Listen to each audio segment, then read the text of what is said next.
বাংলাদেশের ঐতিহাসিক মুহূর্ত, বাংলাদেশের ক্যাপ্টেন সামিন হাসান টসে অংশ নিয়েছেন। টস পর্বে জুনিয়র ওয়ার্ল্ড কাপ হকির প্রথম ম্যাচ বাংলাদেশের অস্ট্রেলিয়ার সাথে দুই ক্যাপ্টেন টস পর্বটা সেরে নিয়েছেন। তারা সামিন হাসান বাংলাদেশের ক্যাপ্টেন যুক্ত হচ্ছেন তার দলের সাথে এবং টিম বাংলাদেশ মাঠে নামার অপেক্ষায়। পুরো দল তৈরি। তারা বাংলাদেশ হকির জন্য ঐতিহাসিক মুহূর্ত, স্মরণীয় মুহূর্ত। প্রথমবারের মতো বিশ্বকাপে খেলছে বাংলাদেশ এবং আজকে তাদের প্রথম ম্যাচ অস্ট্রেলিয়ার সাথে তামিলনাড়ুর চেন্নাইয়ের মেয়র রাধাকৃষ্ণন স্টেডিয়ামে বাংলাদেশের প্রথম match. Team officials, head coach, assistant coach, পুরো একাদশ তারা তৈরি।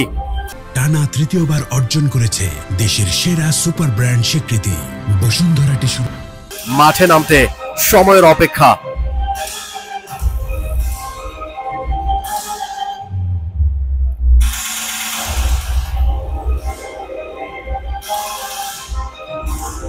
এবং সেই মুহূর্তে, যে মুহূর্তের জন্য এতক্ষণ অপেক্ষা করছিলেন দলের খেলোয়াড়রা, প্রথমবারের মতো বিশ্বকাপের মঞ্চে বাংলাদেশ প্রথম ম্যাচে তারা মুখোমুখি হতে যাচ্ছে অস্ট্রেলিয়ার সাথে। বাংলাদেশের হকির জন্য স্মরণীয় মুহূর্ত, বাংলাদেশের হকির জন্য ঐতিহাসিক মুহূর্ত। বাংলাদেশ এবং অস্ট্রেলিয়া তারা প্রথম ম্যাচে মুখোমুখি হতে যাচ্ছে তামিলনাড়ুর চেন্নাইয়ের মেয়র রাধাকৃষ্ণন স্টেডিয়াম।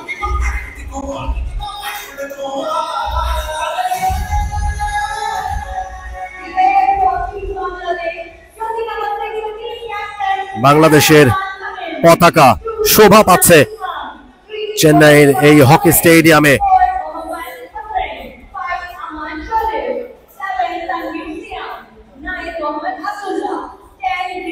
বাংলাদেশের একাদশ যারা আজকে প্রতিদ্বন্দ্বিতা করবেন, প্রতিনিধিত্ব করবেন বাংলাদেশের হয়ে,